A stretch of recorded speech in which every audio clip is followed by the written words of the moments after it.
So in order to understand how to do this next activity in Scratch, you have to have an understanding of the X and Y axis or coordinate grid. So what I'm going to explain to you is the X and Y axis, and this is actually something you're going to need to know for math later in the year. So if you have an understanding of it now, it'll make math much easier. It'll also make Scratch a lot easier to understand. So basically, there are two lines. One is a horizontal line that we call X. The X-axis in the center of the line is 0. If you move to the right, you're moving positively. If you move to the left, you're moving negatively. And so that's one coordinate. You have the X coordinate, or the X, and the X is the horizontal line, which I've put in blue. The other line we have is a vertical line known as the Y-axis. The Y-axis is also known as 0 in the middle. And if you move up from 0, you're moving positive. If you move down from 0, you're moving negative. If I were to put both of these lines together, we get the X and Y coordinate plane.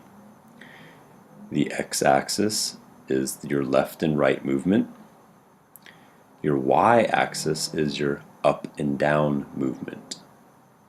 And those together allow something to move left and right and up and down. So if you think of your sprite as my arrow cursor right now, if I'm moving to the right, I'm going positive, and if I move up, I'm going positive. And so my sprite would be somewhere in this part of the game board.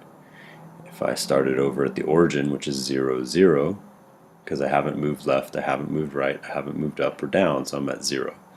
If I go from here and I go left, I'm actually making it, my numbers are negative.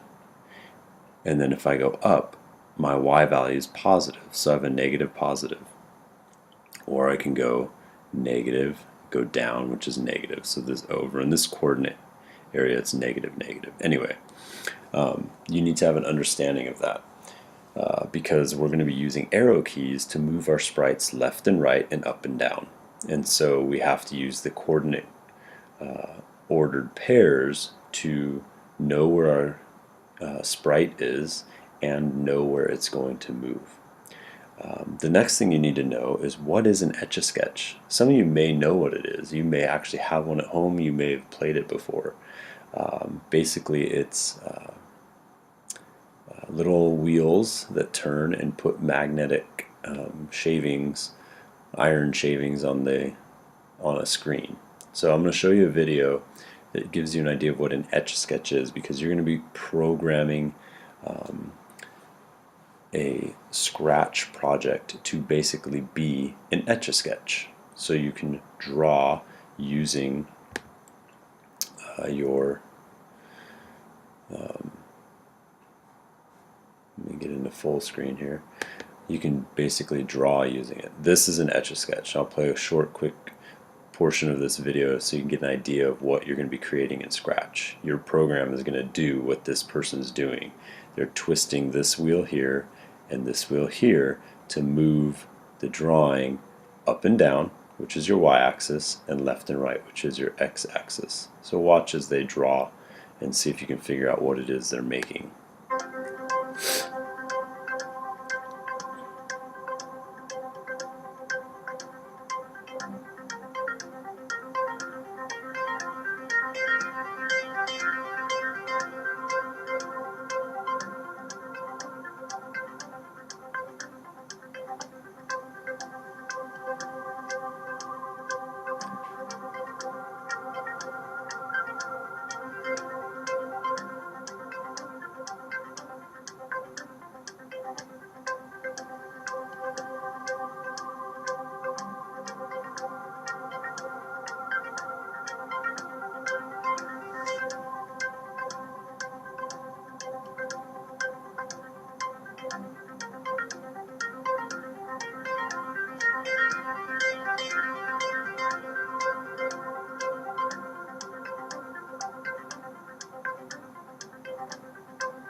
So you can see he created a person's face and even signed it, just moving left and right, up and down.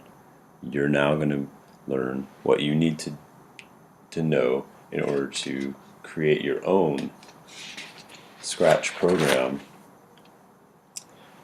that basically becomes an Etch-a-Sketch. So if we go into Scratch, when you do this, after you're done with this video, you're going to log into your Scratch account. You're going to go to Create,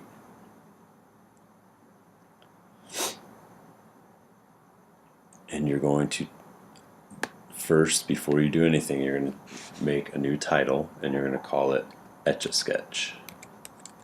Etch-a-Sketch.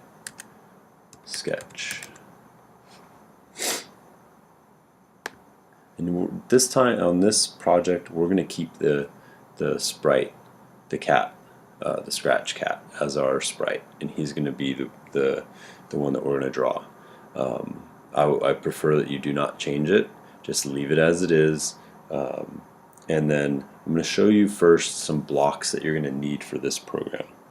The command blocks that we're going to use this time, or event blocks, are going to be, let's see,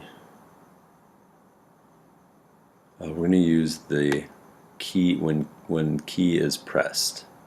And so I'm going to actually set it up in a way, I'm going to use 4 of these, and I'm going to set it up in a way that resembles the coordinate plane.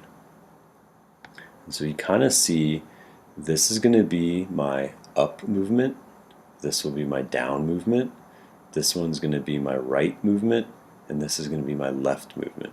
And so instead of using spacebar, I'm going to say this one on top is going to be my up arrow, the one on bottom is going to be my down arrow, the one on the right is going to be my, you guessed it, right arrow, and finally the last one on the left is going to be my left arrow.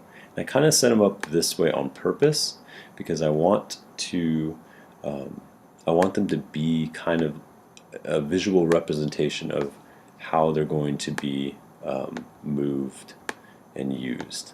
Okay, and so we're going to use these event blocks, and when we use these, then when we click on the up arrow, my sprite should move up. When I click on the down arrow, my sprite should move down. When I click on the left arrow, he should move left, and when I click right arrow, he should move to the right. We're also going to use some other blocks, motion blocks, which is it's going to cause our sprite to move. And we're going to use the change x. Fine, here we go. Change x by, and now what we have to think is, okay, our x value is our horizontal movement, our left and right movement. So I would use change x by 10, and then I would also put over here change x by 10. But remember what we said about the x and y axis. If we move to the right, it's positive. If we move to the left, we want it to actually be negative. So I'm going to put a little negative 10 here. And then I also need to have one that is change my y. So I'm going to change my y here, and I'm going to change my y here. If we could think back to our coordinate plane, if you move up on the y-axis, you're going positive, so we're going to keep this positive. If you move down, you're going to be going negative. So we're going to change, I'm going to put a little negative symbol here. Okay? Now, if I press my arrow keys, my sprite should begin moving. And you can see I'm pressing the up arrow, and my sprite moves up. I press the down arrow, my sprite moves down. I press the right arrow, my sprite moves right, and if I press the left arrow, it's going to move left. One other thing you may want to consider is to make sure that your sprite starts in a certain position.